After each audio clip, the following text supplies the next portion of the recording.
ኢየሱስ ክርስቶስ ማለት ንጉስ ነው፣ ንጉሰ ነገሥት ነው፣ ካህን ነው፣ ሊቀ ካህናት ነው፣ ነቢይ ነው። ከነገደ ይሁዳ በስጋ ተወልዷል፣ ከነገደ ሌዊም ተወልዷል። ስለዚህ ኢየሱስ ክርስቶስ አሁን ንግስናንም ወስዷል ከነገደ ይሁዳ፣ ክህነትንም ወስዷል ከነገደ ሌዊ፣ ነቢይነትንም ወስዷል ከነቢያት። የብሉይ ኪዳን ሊቃነ ካህናት ሞት ይከለክላቸው ነበር ለዘላለም እንዳይኖሩ። ኢየሱስ ክርስቶስ ግን አንድ ጊዜ ለዘላለም ነው። ሊቀ ካህናችን ኢየሱስ ክርስቶስ ነው። ዛሬ እውነተኛው ፓትርያርካችን የዘላለሙ ሊቀ ካህናት የኛ ሊቀ ካህናት ኢየሱስ ክርስቶስ ነው። ለዚህ ነው በቤተ ክርስቲያን ሊቀ ካህናት ኢየሱስ ክርስቶስ ስረይ ኃጢአትየ ወኃጢአተ ኩሉ ሕዝብ በሥጋ ወራት ያደረገው ሁሉ ለዘላለም ሕያው ነው። መንፈስ ቅዱስ ባወቀ እግዚአብሔር ባወቀ ሰብአ ሰገል ዕጣን የገበሩት ለክህነቱ ነው። የማይሻር ክህነት ነው ያለው። በአዲስ ኪዳን የተመሰረተችው ቤተ ክርስቲያን በክርስቶስ ደም ነው፣ በኢየሱስ ክርስቶስ ነው። የአዲስ ኪዳን ቤተ ክርስቲያን መሰረቷም ጉልላቷም ራሷ ኢየሱስ ክርስቶስ ነው። ሐዋርያት በከርቤ የተመሰለ መከራን እስከ ሞት ድረስ ተቀብለዋል። ሰማዕታት በከርቤ የተመሰለ መከራን እስከ ሞት ድረስ ተቀብለዋል። አሟሟታቸው ሁሉ አሰቃቂ ነው። ዛሬም በአገራችን ክርስቲያኖች እየታረዱ ነው። ይሄ ከርቤ ነው፣ የከርቤ ምሳሌ ነው። ይሄ ደግሞ ነገም ይቀጥላል እስከ ዕለተ ምጽአት።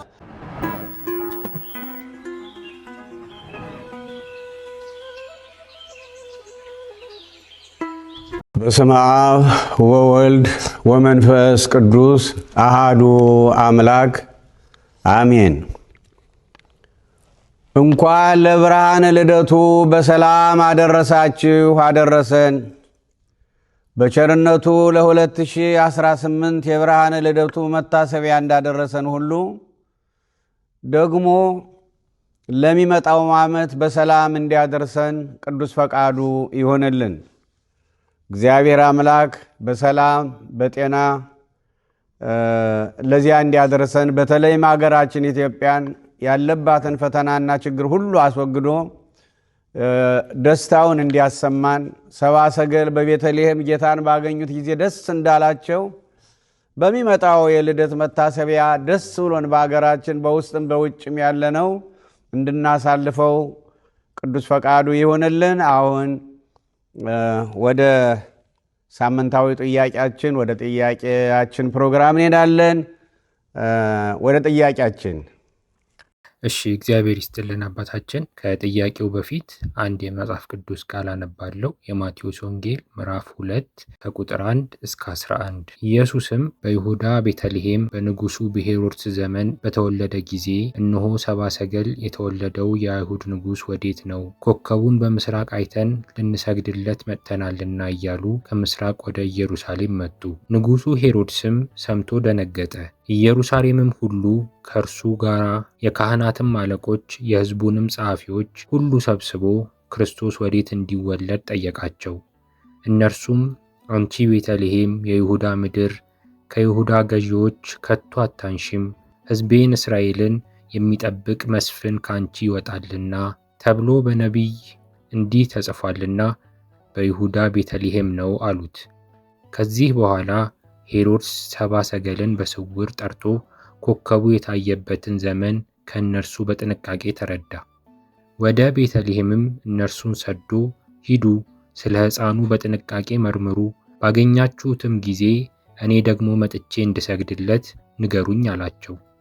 እነርሱም ንጉሡን ሰምተው ሄዱ። እነሆም በምስራቅ ያዩት ኮከብ ሕፃኑ ባለበት ላይ መጥቶ እስኪቆም ድረስ ይመራቸው ነበር። ኮከቡንም ባዩ ጊዜ በታላቅ ደስታ እጅግ ደስ አላቸው። ወደ ቤትም ገብተው ሕፃኑን ከእናቱ ከማርያም ጋር አዩት። ወድቀውም ሰገዱለት። ሳጥኖቻቸውንም ከፍተው እጅ መንሻ ወርቅና ዕጣን ከርቤም አቀረቡለት ይላል። የኔ ጥያቄ አባታችን፣ ለአንድ ንጉሥ ወርቅ እንጂ ዕጣንና ከርቤ ለምን አመጡ? ምሳሌው ምንድን ነው? በጣም ጥሩ ጥያቄ ነው። እንደገባኝ ከሆነ አሁን ሰብአ ሰገል በኮከብ እየተመሩ የመጡት ንጉሥ ፍለጋ ነው። ለንጉሥ ደግሞ የሚገበረው ወርቅ ነው። እጅ መንሻ የሚሰጠው ወርቅ ነው። ዕጣንና ከርቤው ምንድን ነው ለአንድ ንጉሥ? አልገባኝም ነው አይደል? በጣም ጥሩ። እንግዲህ አምላካችን ኢየሱስ ክርስቶስ ወደዚህ ዓለም በመምጣት ሰው ሆኖ ሲገለጥ ለሶስት ዋና ዋና ነገሮች ነው እና እነዚያ ሶስት ዋና ዋና ነገሮች አሁን በጥያቄ መሰረት ማለት ነው ምን እንደሆኑ ለማብራራት ሞክራለሁ። እንግዲህ መድኃኔ ዓለም ኢየሱስ ክርስቶስ አካላዊ ቃል ሰው ሆኖ ዓለምን ለማዳን የመረጠው ዘር የአብርሃምን ዘር ነው። የአብርሃም ዘር ደግሞ የእስራኤል ሕዝብ ነው እና የእስራኤል ሕዝብ እስከሱ ሰው መሆን ድረስ የእስራኤል መንግስት በሶስት ዋና ዋና ምሰሶች እንዲቆዩ ነው ያደረገው፣ እንዲመሩ ነው ያደረገው። ያም አንድ ቤተ መንግስት፣ ሁለት ቤተ ክህነት፣ ሶስት የነቢያት አገልግሎት። እነዚህ ሶስቱ ናቸው እንግዲህ የእስራኤል መንግስት ምሰሶዎች። ቤተ መንግስቱ ሲያጠፋ፣ ቤተ ክህነቱ ሲያጠፋ እንዳሁኑ ጀግኖች ጋዜጠኞች ሳያፍሩ በግልጥ እንደሚያጋልጡት ሁሉ ነቢያት ያን ጊዜ ቤተ መንግስቱን ቤተ ክህነቱን በመገሰጽ ያስተካክላሉ። እምቢ ካሉም እስከ ሞት ድረስ ያስተካክላሉ። እንደገና የነቢያቱ ክፍል ደግሞ የመድኃኔ ዓለም ኢየሱስ ክርስቶስን ሰው መሆን ነገር ትንቢት ይናገራሉ። ለሕዝባቸውም ደግሞ ባኗኗራቸው ምን መልካም ነገር እንደሚገጥማቸው፣ ምን ክፉ ነገር እንደሚገጥማቸው፣ በመልካም ነገራቸው እንዲቀጥሉ፣ ክፉ ነገርን ከሰሩ ደግሞ እንዲመለሱ፣ ካልተመለሱ የሚደርስባቸውን የእግዚአብሔር ቅጣት አስቀድሞ በትንቢት ይናገራሉ እና ዋናው በእነዚህ ሶስት ዋና ምሰሶዎች ነው። አሁን መድኃኔ ዓለም ኢየሱስ ክርስቶስ ሰው በሆነ ጊዜ አሁን በምንባቡ ላይ አንተ እንደ አሰማህን ሰብአ ሰገል የአይሁድን ንጉሥ ፍለጋ ነው የመጡ። ኮከቡ ንጉሡ በተወለደበት አካባቢ ሲደርስ ቆመ፣ ደስ አላቸው፣ አገኙት፣ ወድቀው ሰገዱለት፣ ሳጥኖቻቸውን ከፈቱ፣ እጅ መንሻ ሰጡ። እጅ መንሻዎች ሶስት ናቸው፣ ወርቅ፣ ዕጣንና ከርቤ። ስለዚህ ወርቅ ለንጉሥነቱ ለንጉሠ ነገሥትነቱ ይገባዋል። ግን ዕጣንና ከርቤው ምንድነው ነው? አሁን የሶስቱንም ምሰሶች ቅድም ያልኩትን የሶስቱንም ምሰሶች ለመውረስ ነው የመጣው። ወራሽ ነው። ቤተ መንግስቱንም ቤተ ክህነቱንም የነቢያቱንም ወርሶ በአዲስ ኪዳን አዲስ ቤተ ክርስቲያን አዲስ ዓለም ለመመስረት ነው የመጣ።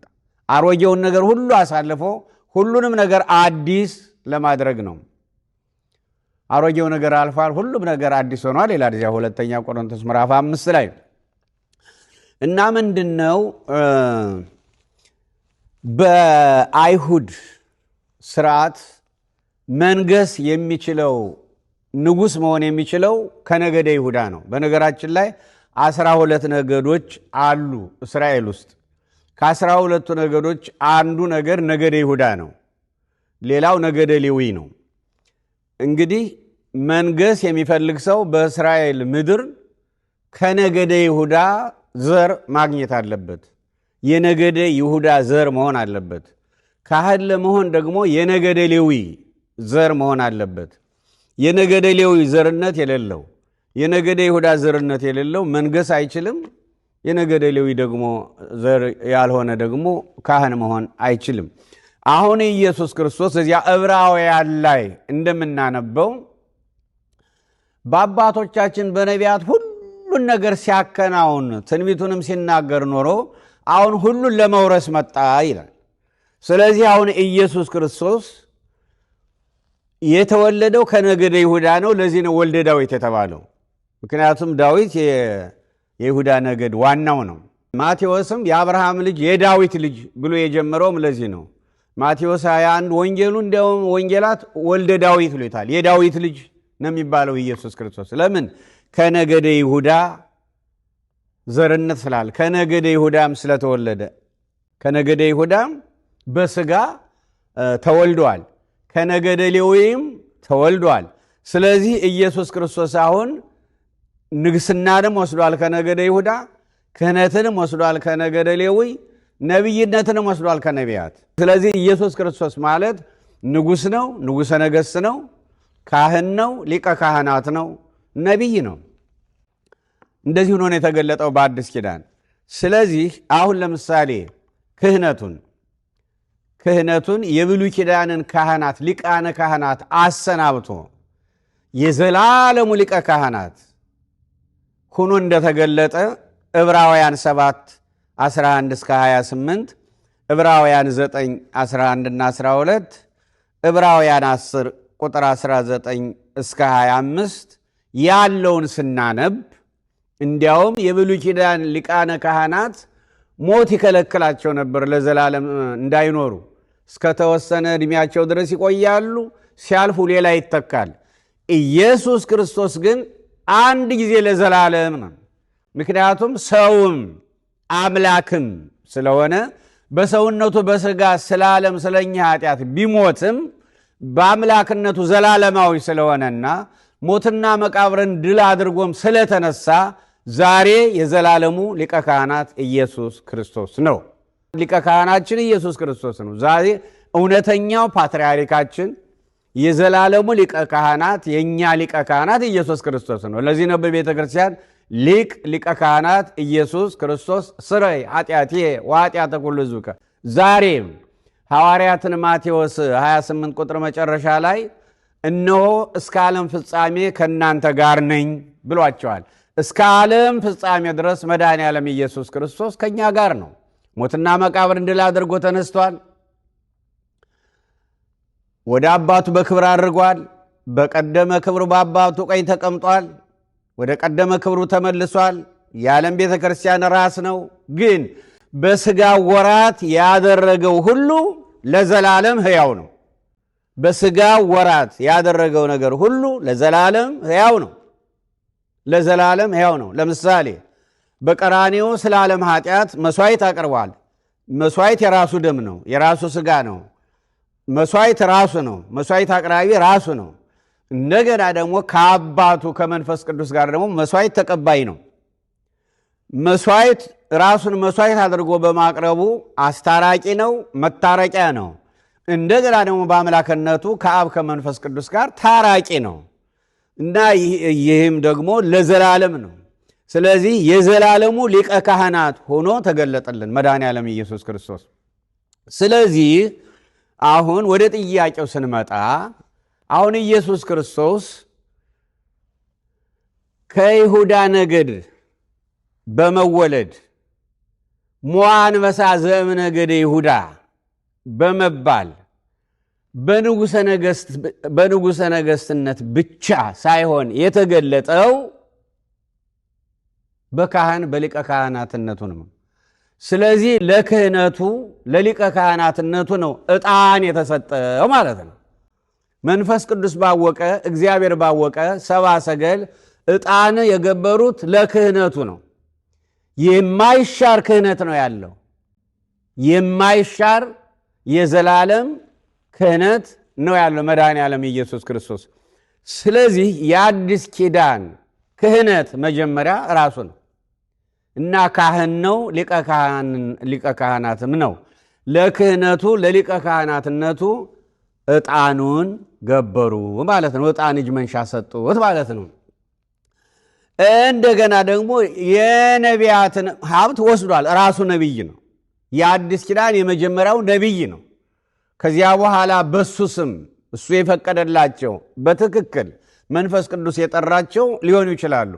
ስለዚህ ዛሬ ለንግስና ነገደ ይሁዳን መቁጠር ከ12ቱ ነገደ ይሁዳ ተብሎ በሥጋ መቁጠር ቀረ ማለት ነው። አሁን ካህን ለመሆን ከነገደ ሌዊ ዘር ለማግኘት ዘርን መቁጠር ቀረ ማለት ነው። ስለዚህ አሁን መድኃኔ ዓለም ኢየሱስ ክርስቶስን ያመን ሁሉ ሰሎሞናውያን ነን ማለት ነው። የዳዊት ዘሮች ነን ማለት ነው። የይሁዳ ዘሮች ነን ማለት ነው። ክርስቶስን ያመን ሁሉ ንጉሳውያን ነን ማለት ነው። ንጉሳውያን ነን። የንጉሥ ልጆች ስለሆን ንጉሳውያን ነን። የካህኑ ልጅ የሊቀ ካህናቱ ልጆች ስለሆን ካህናት ነን ሁላችንም። በእርግጥ ካህናት ከተባልነው ከሁላችን ለምስጢረ ቤተ ክርስቲያን ግን ለምስጢራተ ቤተ ክርስቲያን ከ120ው ቤተሰብ 12ቱን ብቻ መርጧል። ለሥጋ ወደሙ 12ቱን ብቻ መርጧል። ይህ እንግዲህ የራሱ አሰራር ነው። ከዚያ ተነስቶ ዛሬ ለመቅደስ አገልግሎት ለመስዋዕት ለምስጢራተ ቤተ ክርስቲያን አገልግሎት ዲቁና፣ ቅስና፣ ጵጵስና አለ። ይሄ እንግዲህ በመንፈስ ቅዱስ ሲጠሩ ነገደ ሌዊ ዘር መቆጠር የለበትም። ክርስቶስን ያመኑ ሁሉ ሌዋውያን ስለሆኑ ሌዋውያን ከተባሉ ከክርስቶሳውያን እግዚአብሔር መንፈስ ቅዱስ ዲያቆናት፣ ቀሳውስት፣ ጳጳሳትን ይመርጣል ማለት ነው ለምስጢራተ ቤተ ክርስቲያን። የሆነ ሆኖ ግን ሁሉ ምእመናን ሁላችንም በየተሰጠን ጸጋ አገልጋዮች የሊቀ ካህናቱ የካህኑ ልጆች ስለሆን ሌዋውያንን ማለት ነው ሁላችንም። ለምሳሌ አንደኛ ጴጥሮስ ምዕራፍ 2 ከቁጥር 4 ጀምሮ ላነበው። በሰውም ወደ ተጣለ በእግዚአብሔር ዘንድ ግን ወደ ተመረጠና ክቡር ወደ ሆነው ወደ ሕያው ድንጋይ የሚለው መድኃኔዓለም ኢየሱስ ክርስቶስን ነው። ድንጋይ ይፈጫል፣ ያደቃል፣ እንደገና ከወደቁበትም ደግሞ ይሰብራል፣ ያው ያደቃል። ስለዚህ በሰውም ወደ ተጣለ በእግዚአብሔር ዘንድ ግን ወደ ተመረጠና ክቡር ወደ ሆነው ወደ ሕያው ድንጋይ ወደ እርሱ እየቀረባችሁ እናንተ ደግሞ እንደ ሕያዋን ድንጋዮች ሆናችሁ በኢየሱስ ክርስቶስ ለእግዚአብሔር ደስ የሚያሰኝ መንፈሳዊ መሥዋዕትን ታቀርቡ ዘንድ ቅዱሳን ካህናት እንድትሆኑ ይላል። ቅዱሳን ካህናት እንድትሆኑ መንፈሳዊ ቤት ለመሆን ተሰሩ። በመጽሐፍ እነሆ የተመረጠና የከበረን የማዕዘን ራስ ድንጋይ በጽዮን አኖራለሁ፣ በእርሱም የሚያምን አያፍርም ተብሎ ተጽፏልና። እንግዲህ ክብሩ ለእናንተ ለማያምኑ ግን አናጢዎች የጣሉት ድንጋይ እርሱ የማዕዘን ራስ የእንቅፋትም ድንጋይ የማሰናከያ ማለት ሆነ። ይሄ ኢየሱስ ክርስቶስን ነው። አይሁድ ስለተሰናከሉበት ሌሎችም እንደዚሁ ዛሬም የማያምኑ ስለሆኑ በቃሉ ይሰናከሉበታልና ለዚህ ደግሞ የተመደቡ ናቸው። እናንተ ግን ይላል እናንተ ግን ከጨለማ ወደሚደነቅ ብርሃኑ የጠራችሁን ከጨለማ ወደሚደነቅ ብርሃኑ የጠራችሁን የእርሱን በጎነት እንድትነግሩ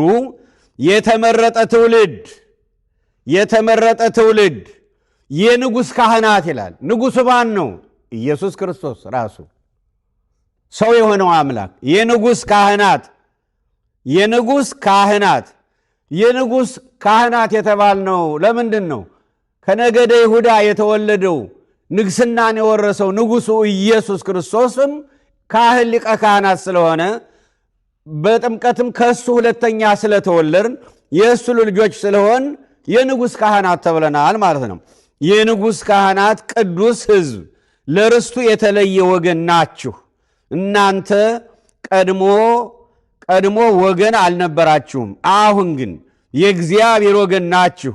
እናንተ ምሕረት ያገኛችሁ አልነበራችሁም፣ አሁን ግን ምሕረትን አግኝታችኋል ይላል መድኃኔዓለም ኢየሱስ ክርስቶስ የተመሰገነ ይሁን። አሁን ከንጉሱ ክርስቶስ በመወለዳችን ንጉሳውያን መሆን ብቻ ሳይሆን ከነገደ ሌዊን ከወረሰው ከካህኑ ከሊቀ ካህናቱ ኢየሱስ ክርስቶስ በመወለዳችን ካህናት መባል ብቻ ሳይሆን የዘላለም ምሕረትን ያገኘንበት ጌታ ነው እና ስሙ ለዘላለም የተመሰገነ ይሁን። ራዕየ ዮሐንስ ምዕራፍ 1 ቁጥር 5 እና 6 እንደዚህ ይላል። ካለውና ከነበረው ከሚመጣውም በዙፋኑም ፊት ካሉት ከሰባቱ መናፍስት ከታመነው ምስክር ከሙታንም በኩር የምድርም ነገሥታት ገዥ ከሆነ ከኢየሱስ ክርስቶስ ጸጋና ሰላም ለእናንተ ይሁን ይልና ለወደደን ከኃጢአታችንም በደሙ ላጠበን መንግሥትም ለአምላኩና ለአባቱም ካህናት እንድንሆን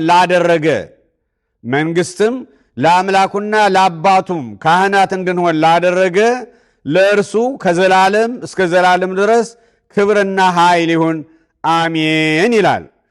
ለወደደን ከኃጢአታችንም በደሙ ላጠበን መንግስትም ለአምላኩና ለአባቱም ካህናት እንድንሆን ላደረገ ለአባቱና ለአምላኩም ካህናት እንድንሆን ላደረገ ለአባቱና ለአምላኩም ለአባቱ ሲል የባህሪ አባቱ ነው የሱ ለአምላኩም ሲል በስጋ ነው ለአባቱና ለአምላኩ ሲል አምላክ ያልሆነ ሆኖ አይደለም አሁን ለአባቱና ለአምላኩ ሲል ከአብ ከመንፈስ ቅዱስ ጋር በመለኮት አንድ ነው በፈጣሪነት አንድ ነው ለአባቱና ለአምላኩ ያለው ግን በለበሰው ስጋ በሰውነቱ ነው ለማለት ነው ስለዚህ ለአባቱና ለአምላኩ ለአባቱም ካህናት እንድንሆን ላደረገ ሁላችንም አገልጋዮች በየተሰጠን ስጦታ ስለዚህ ባጭሩ በአዲስ ኪዳን የተመሰረተችው ቤተክርስቲያን በክርስቶስ ደም ነው በኢየሱስ ክርስቶስ ነው የአዲስ ኪዳን ቤተክርስቲያን መሰረቷም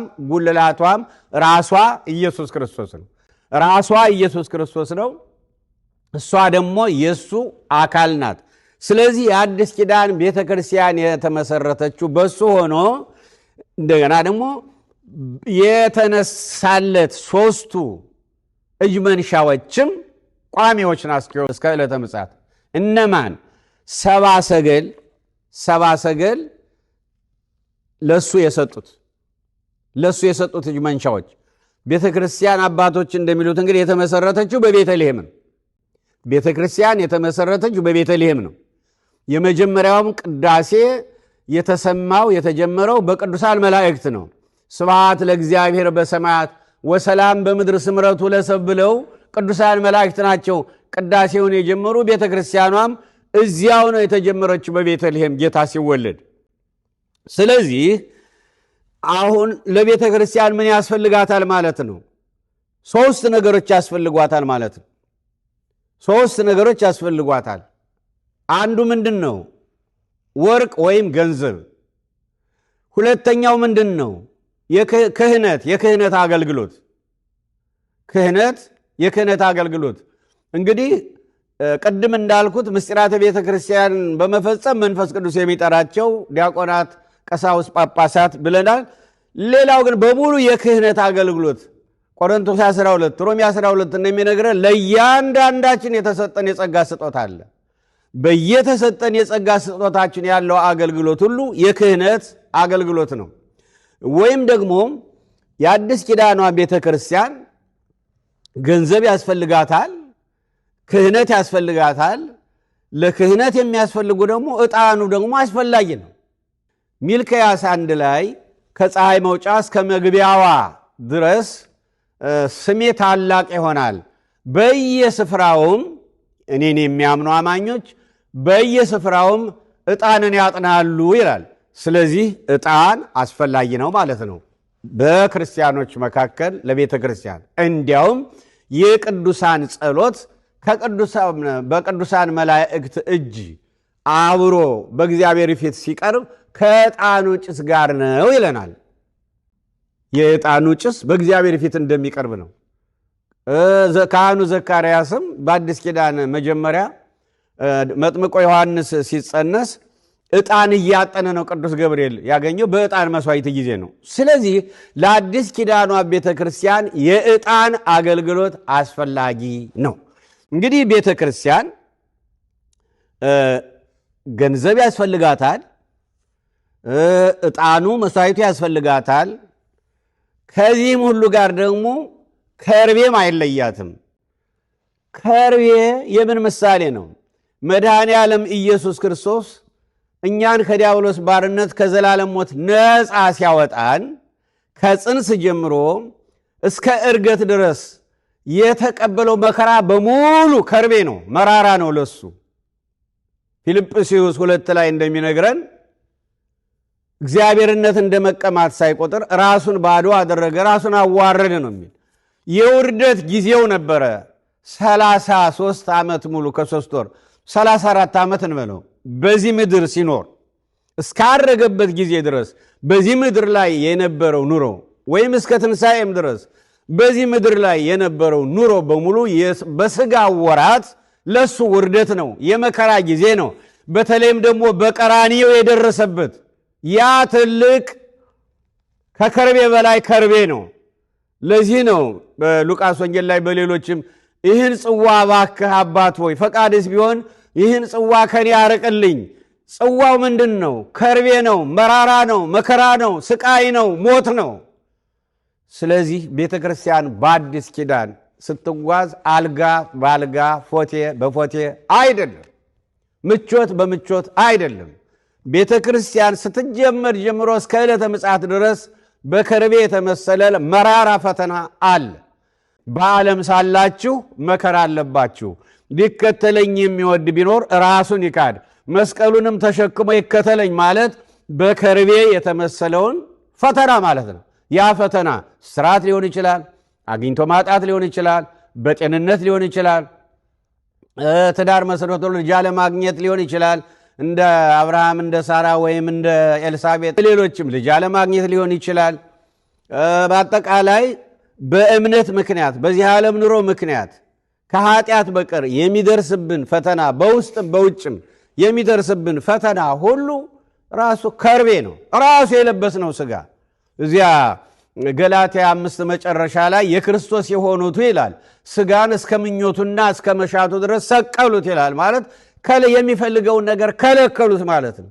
ስለዚህ ራሱ የለኛ ከርቤ ነው። ሥጋ የሚፈልገውን ነገር መከልከል መራራ ነው፣ ፈተናው ከባድ ነው። ስለዚህ ባጭሩ በዚህ ዓለም ስንኖር ያለ ከርቤ በከርቤ የተመሰለው ፈተና አለ። በፈተና የሚጸና የተባረከ ነው ይላል ያዕቆብ 1 ላይ። ያ ፈተና በምንድን ነው የሚሰለው? በከርቤ ነው። ሐዋርያት በከርቤ የተመሰለ መከራን እስከ ሞት ድረስ ተቀብለዋል። ሰማዕታት በከርቤ የተመሰለ መከራን እስከ ሞት ድረስ ተቀብለዋል። አሟሟታቸው ሁሉ አሰቃቂ ነው። ያ የከርቤ ነው። ዛሬም በአገራችን ክርስቲያኖች እየታረዱ ነው። ይሄ ከርቤ ነው፣ የከርቤ ምሳሌ ነው። ይሄ ደግሞ ነገም ይቀጥላል እስከ ዕለተ ምጽአት። በአገራችን ብቻ አይደለም፣ በዓለም ዙሪያ ክርስቲያኖች ሲታረዱ ነበር፣ እየታረዱ ነው፣ ይታረዳሉ። እዚያ ራእይ 6 ላይ በምድር ላይ ደማችንን ያፈሰሱትን እስከ መቼ ድረስ ነው የማትበቀለው አሉት ይላል። በአካለ ነፍስ ቅዱሳን ስለሱ አንገታቸውን ያጡት በሙሉ የተሰዉት በሙሉ እና የማቆላመጫ የጸጋ ዘንባባ የጸጋ ነጭ ልብስ ከሰጣቸው በኋላ እንደናንተ ስለ ስሜ አንገታቸውን የሚሰጡ ስለ ስሜ የሚታረዱ የወንድሞቻችሁ ቁጥር ገና አልሞላም፣ ስለዚህ ትንሽ ቆዩ ተባሉ ይላል። አሁን ያ ስለ ስሙ የሚታረዱት የእሱ ወዳጆች የእሱ ሰማዕታት ቁጥራቸው ገና አልሞላም። ስለዚህ በሀገራችን እየታረዱ ያሉት ቁጥራቸው እዚያ ላይ ነው። ሊቢያ ላይ እንደዚህ አንገታቸውን እየቀሉ ደማቸውን ከባህሩ ጋር የቀላቀሉት እነዚያ ከነዚያ ቁጥር ነው። ስለዚህ በስሙ መታረድ፣ በስሙ መከራን መቀበል፣ በሱ ስም የሱ በመሆን ምክንያት በሱ ስም መሞት መገደል፣ ይሄ መታደል ነው፣ አይገኝም። ይሄ እኛ በተለያዩ መጥፎ አሟሟት እንሞት የለም ወይ? እርስ በርስ እንጫረሳለን፣ የተለያየ በሽታ ይዞን ይሄዳል። በየጊዜው በማይሆን አሟሟት እንሞታለን። አንዳንዱም ደግሞ ወይ ስንሰርቅ እንሞታለን፣ ወይ ስናመነዝር እንሞታለን፣ ወይ ስንሰክር እንሞታለን፣ ወይ በሆነ ነገር እንሞታለን። የሞት መምጫው ብዙ ነው መንገዱ፣ የማይጠቅም አሟሟት ያውም። ስለዚህ በስሙ ራሳቸውን የሚያጡ በስሙ የሚታረዱ የታደሉ ናቸው። ስለዚህ የአዲስ ኪዳኗ ቤተ ክርስቲያን በወርቅ በዕጣንና በከርቤ ነው። ወርቁ ገንዘብ አስፈላጊ ነው። ለወንጌል አገልግሎት ገንዘብ አስፈላጊ ነው። ገንዘብ ያለ አግባብ በቤተ ክርስቲያን አይዋል እንጂ ገንዘብ በአግባቡ ለወንጌል አገልግሎት ምንጊዜም ቢሆን የሚሰራ ሰው ምግቡ ስለሚያስፈልገው ገንዘብ አስፈላጊ ነው ለቤተ ክርስቲያን ለወንጌል አገልግሎት። ክህነት አስፈላጊ ነው። የዕጣን አገልግሎት አስፈላጊ ነው። የአዲስ ኪዳን መስዋዕት አስፈላጊ ነው። ያን መሰረት በማድረግ ነው እንግዲህ ያስተማረን የነገረን እግዚአብሔር መንፈስ ቅዱስ ስሙ የተመሰገነ ይሁን። የዛሬ ዓመት በሰላም ያደርሰን።